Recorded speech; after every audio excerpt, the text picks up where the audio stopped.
Hello and welcome to Q&A with Professor Fay. Fay Epps has a Master's of Science degree from the California State University Northridge. She has been teaching wellness for nearly 40 years. She has been a professor of health and nutrition at Los Angeles Mission College and is also a natural childbirth educator. Join us on this journey of discovery as we learn how to become healthier and happier naturally from Q&A with Professor Fay. We are going to take this opportunity to share with you some good information about stress and how to reduce stress, because right now we are obviously in a very stressful time and we want to give everybody the chance to take a deep breath and realize that this too shall pass. But in the meantime, Professor Fay, what can you tell us about the physiology of stress and how we might be able to combat that, and what effect stress has on our immune system and our ability to fight off pathogens? Yeah, stress, huh? Yeah. Give me some thumbs up if you are experiencing stress during this time, right? So stress is the body's natural way of being able to deal with an immediate danger. We call it the fight or flight response. And it's a great thing that we have it. Think about, oh gosh, how about a gazelle, right? In the jungle, and a lion starts chasing after that gazelle. That gazelle will go into that fight or flight mode, which heightens their senses, gets their blood pumping, raises blood pressure so that you actually have more blood going through the system. It takes blood away from non-essential things like your stomach. You don't need to digest when you're running away from danger. And you don't really need high functioning either. So blood goes away from the brain too. You just need it to the muscles and be able to react. Good thing, right? Now, normally, you'll have this alarm phase, right? This stress response. The body naturally kicks in our next response to help us go back down to our normal state, and we're fine. The problem is when we are experiencing prolonged stress. We're experiencing a situation where we are living in crisis mode and a lot of uncertainty, and there's not like an immediate end. And so this chronic stress leaves us in this chronic hyper state of alertness, of danger, of what do I need to do, and also this chronic elevation of certain chemicals within our system that can cause problems over time if they are left high, right? So one of the hormones that you're used to is epinephrine, adrenaline, right? And think about that response. Heart rate is racing, increased breathing, you just like this rush of energy. Great again if you need that burst, but what's happening now, right? It's not something that we need to physically do something about. It's this more mental stress, this worrying. The other problem is cortisol is another stress hormone, and cortisol depresses our immune system, and so leaves us in a weakened state. Again, the reason why the body does this, it's trying to protect us, because if we really are in danger, we're injured in some way, we don't want some hyper response of our immune system. We don't need that energy right now. We need to get away and get to safety. So all these things are meant to protect us, meant to keep us safe.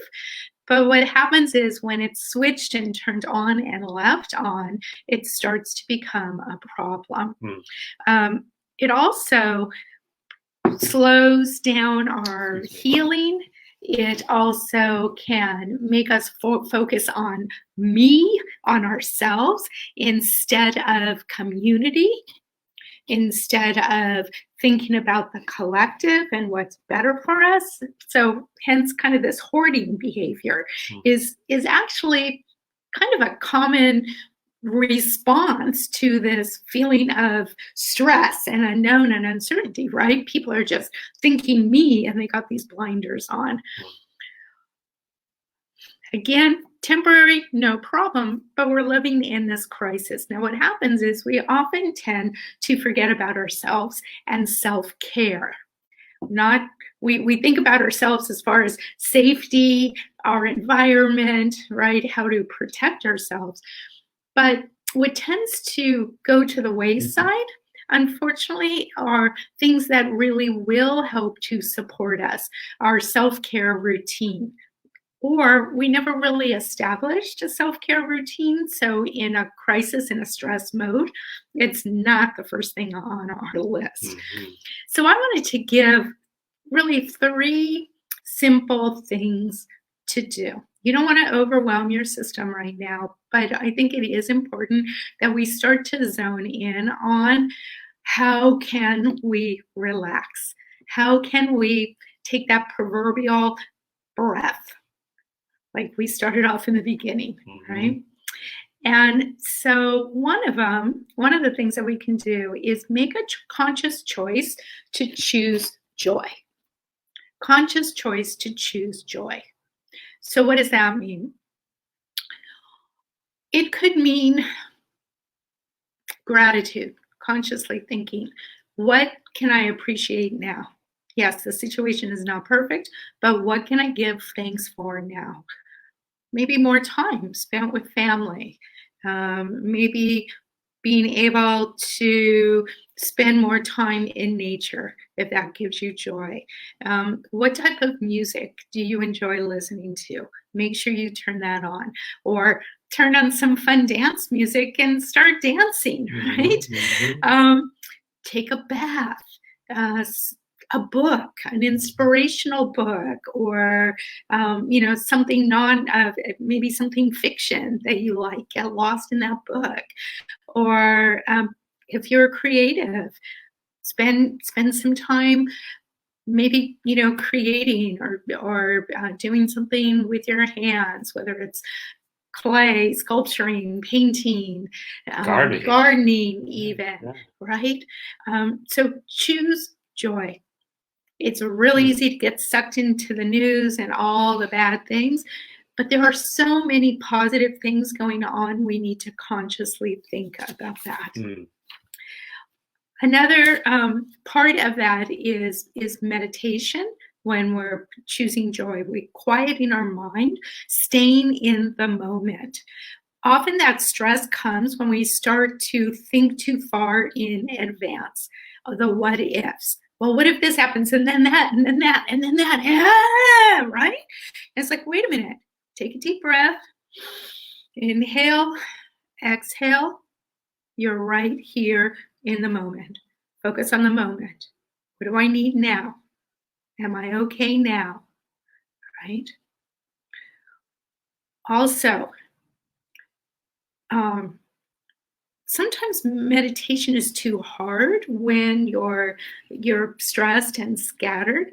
So something that you can do instead is, if you have a pet, spend time breathing, deep breathing, while stroking, petting the pet, right? Because then your mind gets focused on your breath and the animal. Or gosh, I used to not be able to just go strictly into meditation. I would have to do something to calm myself down. I would do slow stretching coupled with my breathing. Again, that breathing it helps us calm down, and that stretching helps release some of the tension. And doing that for maybe 10 or 15 minutes first, then you can sit in a comfortable position or lay down and be able to quiet your mind and just let the thoughts come and go instead of getting stuck on them. And one last tip, if you're having trouble with meditation, you could do this technique. It's you are counting. Ideally, the idea is to count from 1 to 100. Breathe in, see the number 1 in your mind, and exhale. Breathe in, see the number 2, and exhale. Now, the key is if you get lost in your thoughts, because this is often what happens, and you lose count, you start over again. And this is a really good exercise for learning how to quiet the chatter. Okay, let's say that again. Yeah. Say that again. So, and I recommend, if you're not used to this, if you're having a hard time focusing, to maybe start counting from 1 to 10. Mm-hmm. And so in a quiet place, no distractions, no telephone, no interruptions. You count from 1 to 10, 1 to 20, whatever works for you. And the idea is, with your eyes closed, as you inhale, say the number 1 to yourself and visualize the number 1 in your mind's eye. And as you exhale, you keep that image. Mm-hmm. Inhale, number 2, visualize number 2, exhale.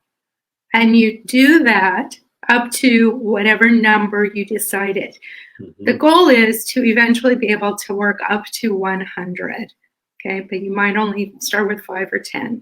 And the idea is, as you're doing this, if you lose track of where you were in your counting, mm-hmm. you have to start back at number 1. Mm-hmm. So if at 5, all of a sudden I start thinking about, excuse me, something else, and not on the numbers, I have to go back to number 1. I don't just start back at number 5. Oh, you got that? Okay. I don't start at number 5. I start back at number 1 until I can go from 1 till 10 without getting distracted. This is really about learning how to control, in a way, mm-hmm. right? And control that chatter mm-hmm. in your mind, because that creates a lot of anxiety and a lot of stress. Does that make sense? Yeah. Okay. Sense, yeah. Okay. Now, number 2. So 1 is to choose joy and stay in the moment. And often to stay in the moment, we need to practice some kind of something to calm our mm-hmm. mind. Mm-hmm. Okay. Number 2, move your body. Mm-hmm. Exercise is one of the best ways to burn stress chemicals mm-hmm. and get them out of your system. Also, exercise boosts the release of endorphins, those feel-good mm-hmm. chemicals, mm-hmm. right? Also helps increase circulation, gets more oxygen to everything, gets more nutrients to the body. Mm-hmm. It also helps decrease chronic pain, and also helps to decrease depression. Mm. It's a natural way to help boost our mood. Okay. So movement every day, whether it's dancing, walking, yoga, you know what? Bicycle riding, yeah. Jogging. Mm-hmm. Okay. Yeah. We're limited on some things we can do. We don't have gyms available to us. But there's so many wonderful things being streamed now for free that you can watch if you need some kind of guidance, or just move. Yeah. Right? Just go for a walk. Exactly. Anybody can do that.